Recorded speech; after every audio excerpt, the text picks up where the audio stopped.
परिवहन ने कुछ दिन के अंदर ही बदला अपना फैसला। अब रात में भी चलेगी यूपी रोडवेज की बसें।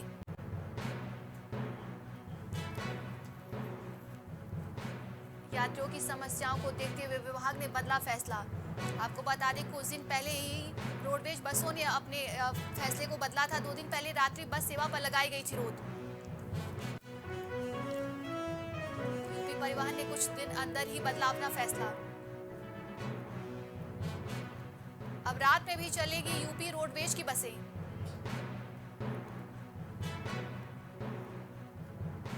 यात्रियों की समस्याओं को देखते हुए विभाग ने बदला फैसला। और इस खबर पर अधिक जानकारी के लिए हमारे साथ हमारे संवाददाता विवेक हमारे साथ जुड़ेंगे। विवेक, 2 दिन बाद ही रात्रि बस सेवा पर रोक लगाई गई थी, लेकिन आज से फिर फैसला बदल दिया गया।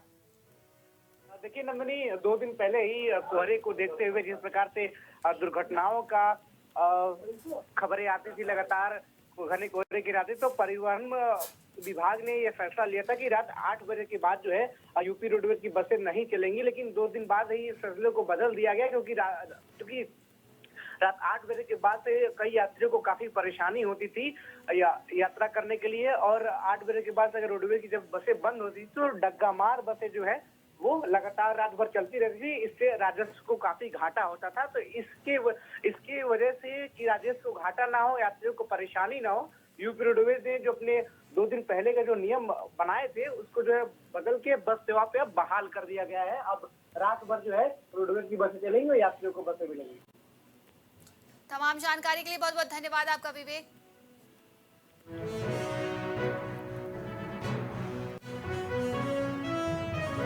लखनऊ में मत्स्य मंत्री संजय निषाद ने मुख्यमंत्री योगी आदित्यनाथ से की मुलाकात।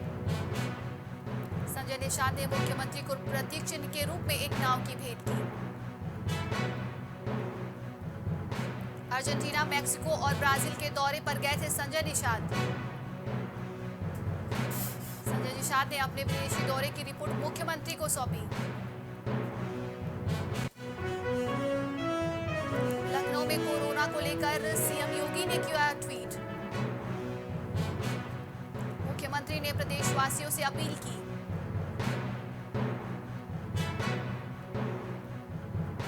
सभी लोग मास्क का प्रयोग करें। मुख्यमंत्री ने ट्वीट कर सभी लोगों से अपील की है, लोगों को मास्क के प्रति करें जागरूक।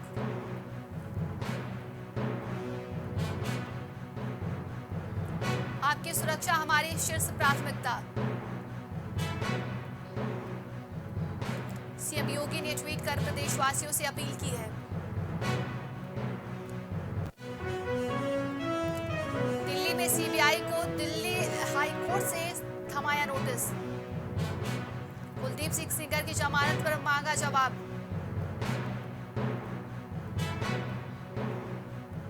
बेटी की शादी के लिए जमानत चाहते हैं कुलदीप सिंह सेंगर।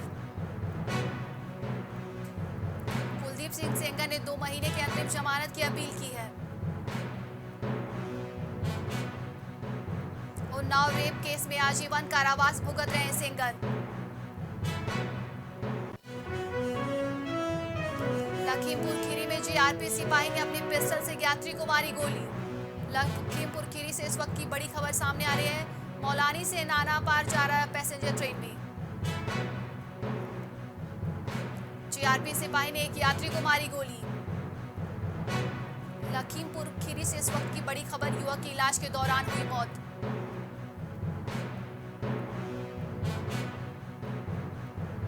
सिपाही अमित को पुलिस ने लिया है हिरासत में। मैलानी जीआरपी का है पूरा मामला।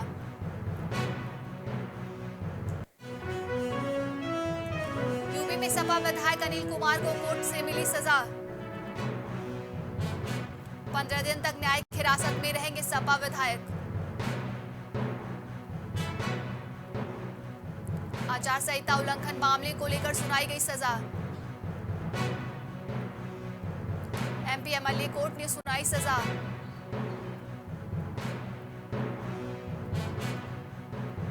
दो 2017 के आचार संहिता उल्लंघन मामले में हुई सजा।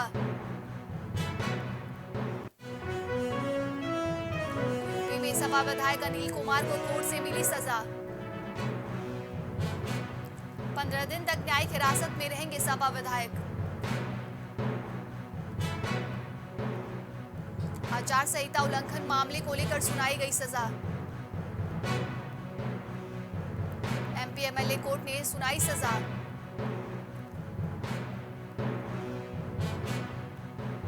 दो 2017 के आचार संहिता उल्लंघन मामले में हुई सजा। और इस खबर पे अधिक जानकारी के लिए हमारे साथ हमारे संवाददाता विभांशु हमारे साथ जुड़ेंगे। विभांशु, सपा विधायक को कोर्ट से सजा मिली है। जी नंदनी, आपको बता दें कि समाजवादी पार्टी के विधायक के ऊपर आचार संहिता के उल्लंघन के तहत उनको सजा दी गई है। आपको बताया कि 2000 चुनाव में आचार संहिता का उनके द्वारा उल्लंघन हुआ था, जिसको देखते हुए जो ये विधायक हैं आपके सपा के अनिल कुमार, जिनको सजा सुनाई गई है अदालत की तरफ से, उनके जुर्माना भी ठोका गया है। और बात की जाए तो एमपी एमएलए कोर्ट की तरफ से सजा सुनाई गई है और अनिल कुमार को दोषी ठहराते हुए 15 दिन की सजा दी गई है और साथ ही 100 रुपए का जुर्माना उन्हें लगाया गया है। और 2017 के चुनाव जो हुए थे विधानसभा के, उस दौरान उन्होंने आचार संहिता का उल्लंघन किया था, जिसको लेकर ये मामला एमपी एमएलए कोर्ट में चल रहा था और उन्हें सजा सुनाई गई है। जी, तमाम जानकारी के लिए बहुत बहुत धन्यवाद आपका विभांशु।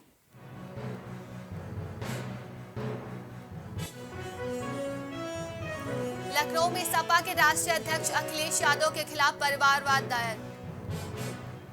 प्रदेश अध्यक्ष नरेश उत्तम पटेल पर भी परिवाद हुआ दायर। बीजेपी प्रवक्ता राकेश त्रिपाठी ने दर्ज कराए परिवारवाद। एमपी एमएलए कोर्ट में दर्ज कराया गया परिवाद।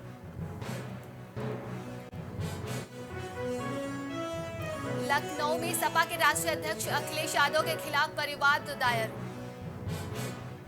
प्रदेश अध्यक्ष नरेश उत्तम पटेल पर भी परिवाद हुआ दायर। बीजेपी प्रवक्ता राकेश त्रिपाठी ने दर्ज कराया परिवाद। एमपी एमएलए कोर्ट में दर्ज कराया गया परिवाद। और इस खबर पर अधिक जानकारी के लिए हमारे साथ हमारे संवाददाता विभांशु हमारे साथ जुड़ेंगे। विभांशु, सपा के राष्ट्रीय अध्यक्ष अखिलेश यादव के खिलाफ परिवाद दायर किया गया है। जी नंदनी, आपको बता दें कि समाजवादी पार्टी के राष्ट्रीय अध्यक्ष अखिलेश यादव और प्रदेश अध्यक्ष नरेश उत्तम पटेल के खिलाफ भारतीय जनता पार्टी के प्रदेश प्रवक्ता राकेश त्रिपाठी की तरफ से एमपी एमएलए कोर्ट में परिवारवाद दायर किया गया है। परिवाद दायर किया गया है। आपको बताएं कि उनके खिलाफ राकेश त्रिपाठी, जो कि समाजवादी पार्टी पर के मीडिया सेल के ट्विटर अकाउंट पर लगातार उन्होंने अपने एफआईआर कॉपी में जो लिखा है कि लगातार अनर्गल और असंवैधानिक भाषाओं का प्रयोग किया जा रहा था और अश्लील टिप्पणियां की जा रही थी, जिसके चलते वो राष्ट्रीय अध्यक्ष और साथ ही साथ प्रदेश अध्यक्ष को जिम्मेदार ठहराया है कि उनकी निगरानी नहीं थी और वो इन जो ये पूरा प्रकरण है ये महीनों से चल रहा है, उसके बावजूद भी जिम्मेदार इस पर रोकथाम नहीं लगा पा रहे हैं। आपको बताएं कि समाजवादी पार्टी के खिलाफ ये एफआईआर कराने के दौरान ये मामला लिखवाने के समय राकेश त्रिपाठी की तरफ से कहा गया कि समाजवादी जो नेता है उनके बयानों को वो सभी सबूत के तौर पर पेश करके और कार्रवाई की मांग किए हैं।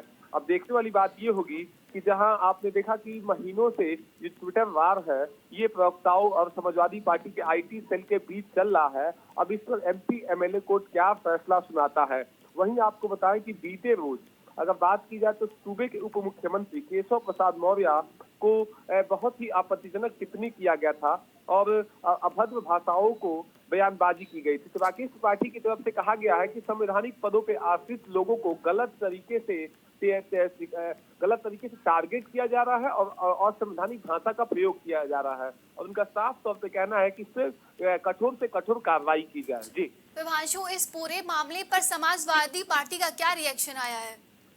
जी, अगर बात की जाए तो अभी समाजवादी पार्टी के जो आईटी सेल है उससे कोई इस पर बयान नहीं आया है, ना नेताओं का आया है। अब देखने वाली बात ये होगी कि देर शाम जहां अगर बात की जाए तो लगभग शाम के समय 4 बजे के करीब ये एफआईआर हुआ है और अब इस पर समाजवादी पार्टी के जो नेता है उनका क्या रुख रहता है, उनकी तरफ से क्या कहा जाता है।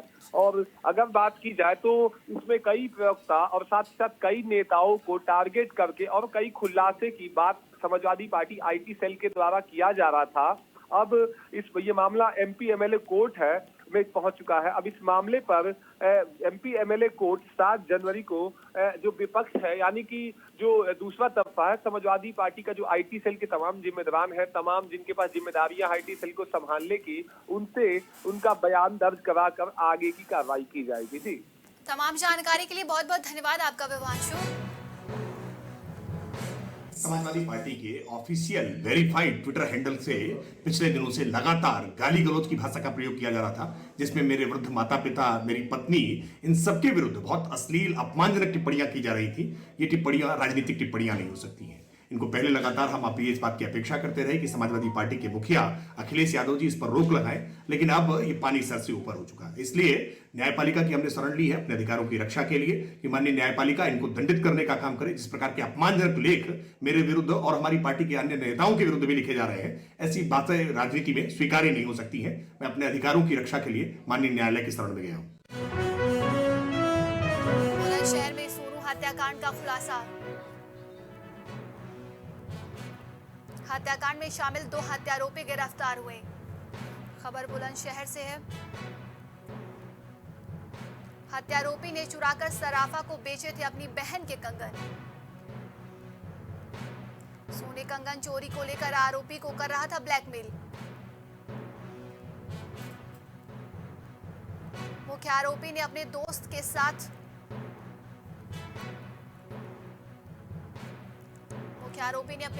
साथ किया था सोनू का ईंट से वार कर कत्ल। पुलिस ने दोनों आरोपियों को किया गिरफ्तार। आरोपियों को कब्जे से कांच की बोतल भी बरामद।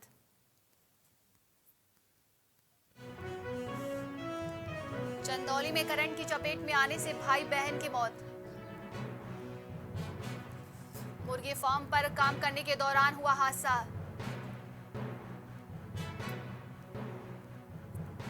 घटना के बाद परिजनों में मचा कोहराम। खबर चंदौली से है, जहां करंट लगने से भाई बहन की मौत हो गई। सूचना के बाद पहुंचे सकलडीहा एसडीएम और सीओ। पुलिस ने शव को पोस्टमार्टम के लिए भेजा। जीना थाना क्षेत्र के बहेरा गांव की है पूरी घटना।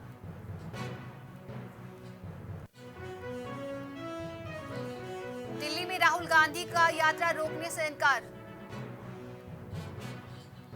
बोलो मास्क लगाओ, कोविड फैल रहा है।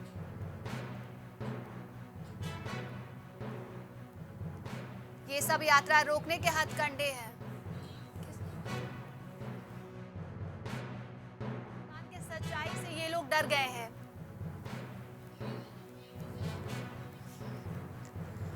हमारी यात्रा कश्मीर तक जाएगी।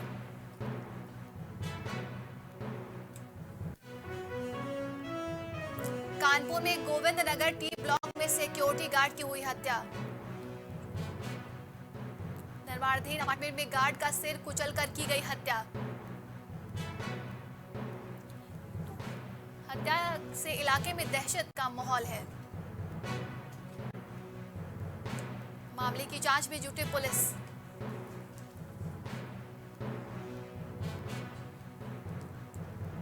गोविंद नगर थाना क्षेत्र के टी ब्लॉक इलाके की है पूरी घटना।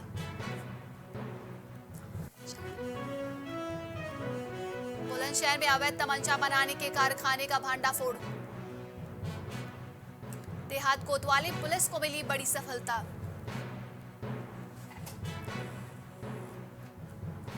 पुलिस ने एक आरोपी को किया गिरफ्तार।